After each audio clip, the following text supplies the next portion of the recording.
Okay, hello, welcome. I've kind of already done this decode, but what I thought I would do is I would do a little condensed version.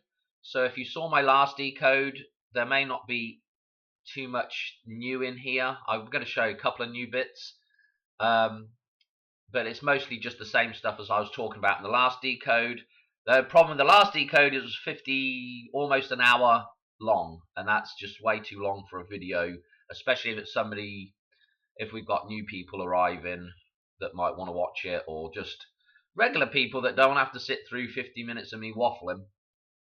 Anyway, so I just thought I'd do a quick, slightly more condensed version of this where I just explaining the connections between the opening game of the NFL season and the connections back with basically the end of Back to the Future 2 into Back to the Future 3.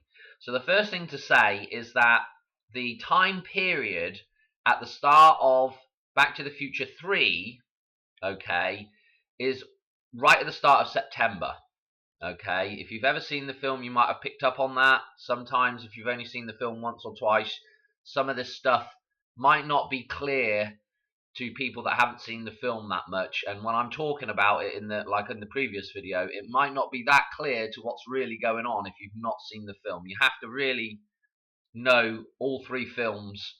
I'm not going to say inside and out, but you have to have a fairly good have watched them a couple of times at least to know what I'm talking about most of the time in my videos when I start referencing Back to the Future. Anyway, so the time period for the start of the season, the NFL season here, we're falling right in the same, first week of September, with the date of the game being actually the day after what I'm going to show you in Back to the Future. So they're very closely connected, and all these dates right now, give or take a day, actually work. That give and take on the day actually works with a lot of the number jumps that I've been looking at. Okay, just to kind of give it a little bit more context about what's going on with these dates. But anyway, right, let's not get too bogged down with that stuff. We're gonna start here. So if you saw the game, you will know that they had a weather delay on the game, and it was basically because it was storming, and obviously they don't want people getting struck by lightning. And so right before Back to the Future 3 essentially starts, we have this scene here, okay, where Marty is about to warn Doc about getting struck by lightning, okay?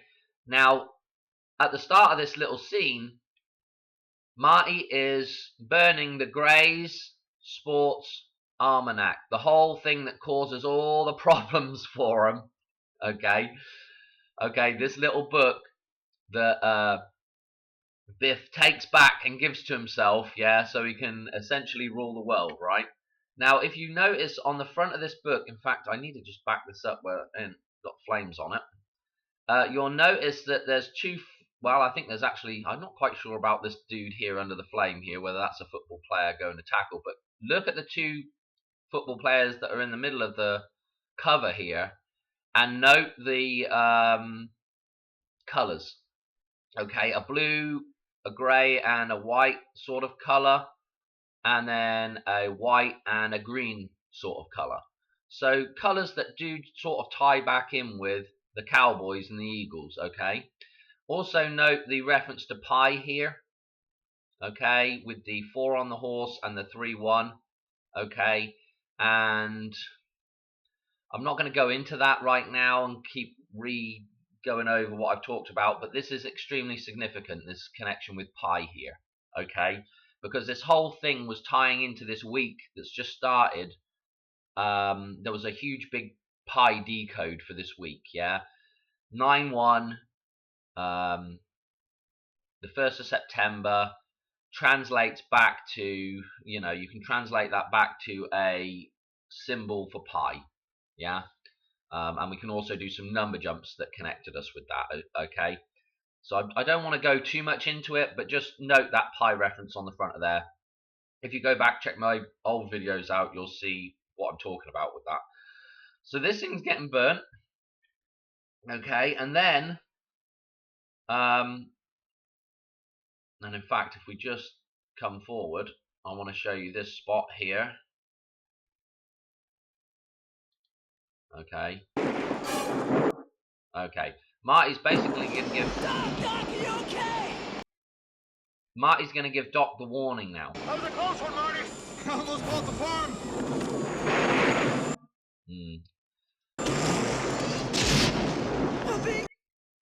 Okay, get ready.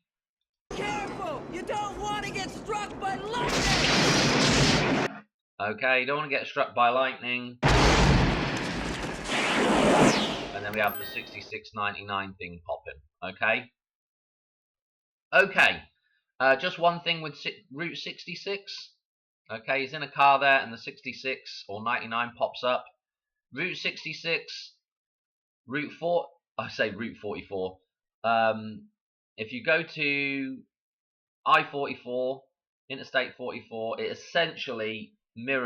essentially tracks a lot of the same route as Route 66. Okay, so that's just, you know, another little tiny bit of connection there. So that's our lightning reference. So they stopped the game at 4 minutes and 44 seconds to go in the third quarter, going into the fourth quarter. So all these 4 references. So there's a bunch of people that have done, you know, got some really good decodes on this stuff. Go check out Cody, Zach, Ball Don't Lie. I don't know if Derek's put anything up yet. Oh, I don't know. But, you know, there's a lot of people that, you know, will have this covered. A lot of interesting stuff in here.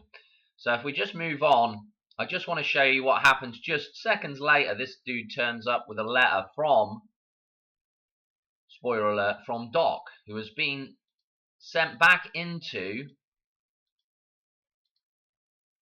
the Wild West, the Old West. Okay? And we have, the letter is dated September the 1st, 1885, yeah? So this is our start of this week right here, okay? Dated in the letter, right? So that's the first part of this, right? Okay. So let me come on to this part now. So what happens is, spoiler alert, Marty ends up having to go back to the Wild West because they discover that Doc actually gets killed shortly after he's written that letter. Okay, so anyway, Marty's gone back to the Wild West. He showed up there, and the first person he kind of runs into, well, not the first person, but the first person in Hill Valley who he runs into is this Biff character. Okay, and he basically insults Mad Dog Tannen. Okay, basically insults him and calls him Mad Dog, and he said Mad Dog hates being called Mad Dog. Okay, remember, Mad Dog reversed is the God damn. Okay, anyway, so this ensues. This little Mad Dog makes Marty dance. Okay, notice that there's 4 of them. Okay, this is the first thing to note. There's 4 of these dudes, and they are what? They are all cowboys. There are 4 cowboys here. Okay. Number 4, this is who gets spat on, Dak Prescott. Number 4, he's a cowboy. Okay? Number 4, the cowboy. Right? Number 4, the cowboy. This dude is going to make Marty dance. Come on, Ron! You can dance better than that! Okay? We did the connections with Michael Jackson, and I will tie that back in with another decode after this as well. You know, it's just rounded. There's so much stuff. It's just unbelievable. But he's basically doing the moonwalk here, and this is what we need to keep our eye on. Okay, now again, if you saw my last video, I mean, I showed this, but I didn't really explain what's going on here. This is a spittoon. Okay, what old West people would have spat in, yeah, when they're chewing tobacco and whatever. This is where they would have spat. Okay. Now watch what happens to the spittoon. Okay. So they reference it there by just kicking into it. Build the scene up a little bit. He's also sort of singing Billie Jean. Okay. Okay. So do you get that now? The cowboy is getting covered in spit here. Yeah? Okay? The cowboy is getting covered in spit. Okay, what is going to ensue from this is a chase, and Marty is essentially going to get hung. Okay? And there's Marty getting hung from the courthouse, which hasn't started running yet. Okay? They're building the courthouse here, the Temple of Diana, but this thing has not started running yet. Okay? Now, don't forget that, you know, Princess Diana's death ties into this beginning of this week. Yeah, because she dies on the 31st, and then we move into the 1st. Okay? The pie reference, the 1st of September. So anyway, he's getting hung from the courthouse. He's essentially dying as well. Okay? Notice all the X's, all the crosses here. Okay? Notice that he represents Marty for most of the films, is representing Jesus Christ. Okay? And obviously JC, obviously the dude that does the spitting, well, if you go back to this scene here, if, you know, Marty's doing the spitting on Mad Dog, on the Cowboys, yeah, and we also had, who was doing the spitting? Yeah? Jalen. Okay? Jalen Carter, JC, was doing the spitting on Dak. Okay? Now, notice that he's an eagle. Yeah? The sun, the eagle, yeah, Horus, the sun, yeah, just as the sun goes across the sky like the eagle, yeah. The phoenix resurrected, okay, going across the sky every day. The Skywalker, okay. So he's representing Jesus. This dude here is representing Jesus Christ in this instance. Okay, notice that on his chest he has the 98. Okay, just like the Queen's death date, and let's not forget, and that's also towards the end of the week here as well. Okay, so you have the start of the week on the 1st of September, 7th, and then we have the 8th coming on after that, you know. So it's like a week, and then we've got the death of the Queen tied into this, and the other Queen, obviously, that's referenced in Back to the Future. She's referenced as the Queen in Back to the Future is Princess Diana. She's referenced as Queen Diana. And again, this 98 stuff with the Queen's death, or even any kind of sort of feminine goddess role figure, this is interesting with the start of the week also having that same reference to it, okay, with Diana. So you see how that works. I don't know if you're following what I'm saying there, but it's like the beginning and end of a cycle with the you know, we've got death numbers on each end of that with the Queen. Okay. Anyway, this is, you know, he's the eagle. Horus is the eagle. JC, Jesus Christ, spitting on Dak. Okay, just as we have in the film. Okay, Marty, Jesus Christ, spitting on the cowboy here, Dak. Okay, Mad Dog. Okay. Anyway. He's getting hung. Anyway, he's getting hung here, and Doc's going to shoot him down. And just to finish this out, this gun, the yellow boy, is going to shoot down the yellow boy. Okay, with a 44 round. Okay, so it's a 44 caliber gun. So we've got that 4.4 in there again. Okay, now again, the clock tower hasn't started yet. The clock doesn't start running until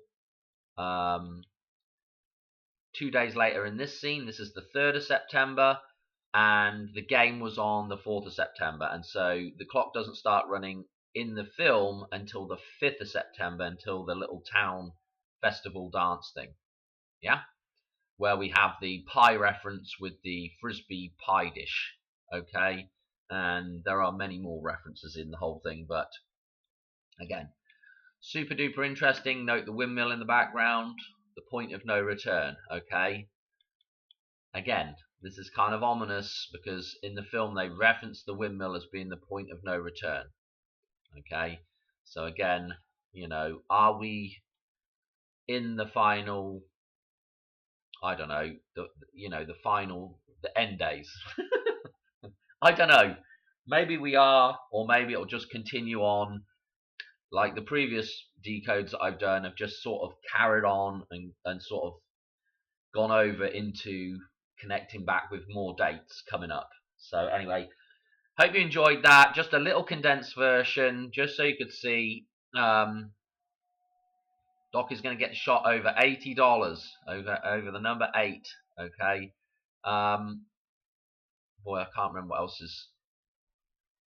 And the best line of the film: "Who dressed you in that?" You did. Who dressed you in that outfit? Okay.